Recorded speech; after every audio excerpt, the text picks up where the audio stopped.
Hi everyone, welcome back for another special bonus episode of Count Me In. As you may recall, our co-host Rouba Zeidan previously spoke with IMA Senior Director Hanadi Khalife about timely issues relating to the business in the Middle East. Today we're going to hear a similar conversation about business in China. Rouba and IMA's Vice President and Chief Representative of China, Richard Li, discussed the global pandemic in the region and how he and IMA have supported the profession. Let's listen to the conversation now.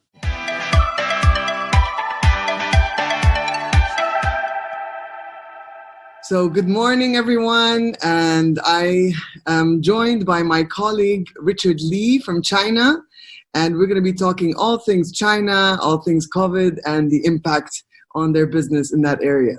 So good morning, Richard. Thank you so much for your time. Good morning, Rouba, and really appreciate you offer this opportunity to have me here. My pleasure. My pleasure. I'm really looking forward to this. So we're going through a globally challenging period. And analysts are calling it like the biggest since the 1930s. So with you heading one of the most pivotal regions of this pandemic, China, how have things been for you and the IMA team? Well, as the COVID-19 outbreak has been raging around the globe for more than 3 months, there have been tremendous challenges that have never been faced by humanity before, both for China and the rest of the world. During the period, my colleague and I have strictly adhered to government guidance and stayed together with our families to battle the virus. At the same time, we have spared no effort to keep the continuity of our business through active engagement with our CMAs and stakeholders in China. We navigate through the challenging time in a positive spirit. On the other hand, the pandemic gave us an opportunity for reflection.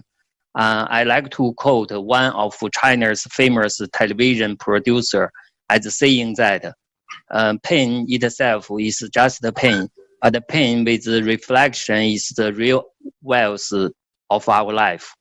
At IMA China, we never stop self-reflection and have gained a deeper understanding about our vision, mission, and responsibilities in times of difficulty. I believe that it will be a precious experience for every one of us. Indeed. So we've heard like remarkable things about how China sprung into action to manage this pandemic locally, and they even extended some of that support to multiple countries around the world. But what has the government actually done to mitigate the impact on, for example, the private sector inside the country? Have there been some stimulus packages like we saw, for example, in the Gulf region and other countries around the world like Germany, UK, Australia, the US, and anything beyond that which you can tell us about? Yeah, as you said, some countries worldwide have introduced sizable stimulus measures to counter the disruption caused by the pandemic. In contrast, China has taken cautious approaches in its macro policies to limit the economic impact. Recently, China's central government has pledged that China will raise the fiscal deficit ratio and issue special treasury bonds. The bonds, among other measures, are expected to boost China's aggregate demand and effective investment, spur consumption, and expand the social security coverage for low-income families. The government also announced to guide the interest rate to decline in the loan market. Meanwhile, the China government, both at the central and local levels, have announced various policies and measures to support business.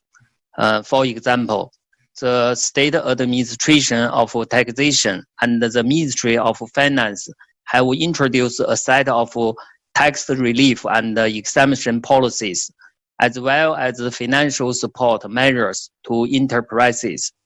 The Ministry of Human Resources and Social Security has also launched a series of measures in relation to employment, social insurance, and labor relations.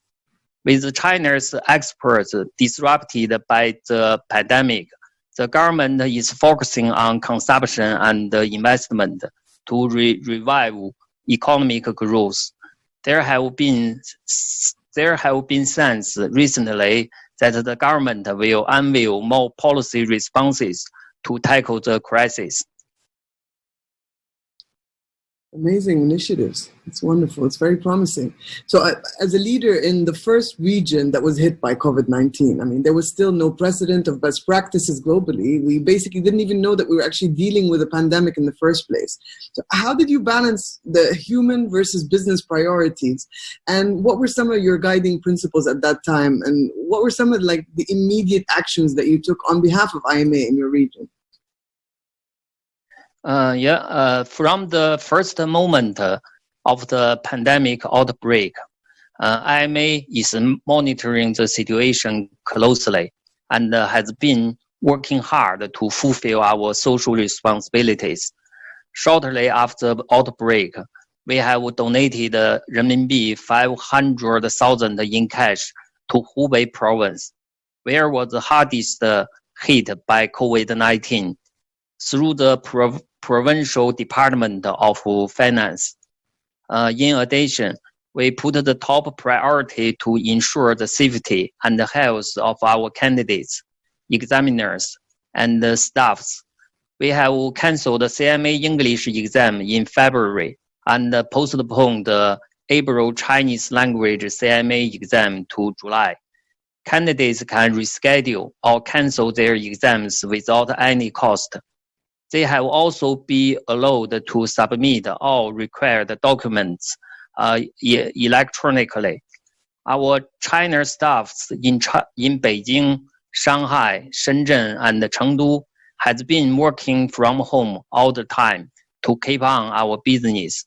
We firmly believe that as long as we stay together, we will get through this difficult time. Absolutely. So yes, you did mention some initiatives for CMA candidates, but I mean, with testing remaining a priority for many in your region amid this semi-lockdown at this point, how is IMA ensuring that the learning continues for those who are still interested in utilizing this time to upskill? And how has interest been in general? It's a good question. To demonstrate we are a true learning organization, we have initiated a campaign in China to call on the professionals to continue learning during the coronavirus disruption. We named it as Keep Loving and Keep Learning. For the campaign, we have launched new and free of cost resources with various forms and rich contents to help professionals increase their body of knowledge and improve professional skills, including IMA Digital Forum, IMA Podcasts, SF WeChat Mini Program, IMA Learning Management System, etc. All these resources are designed to help our candidates prepare for the exams or stay current with value insights from business leaders and experts, latest industry trends, disruptive technologies, etc. Meanwhile, with the support from the headquarters, we are making selected IMA resources available free to all individual professionals for 19 days to help those in the accounting and the finance profession keep moving forward during this disruption. We believe that the tough situation will never present a barrier to the professionals determined to keep growing, learning, and upscaling. IMA stands ready to offer more opportunities and high-quality resources to those in our profession.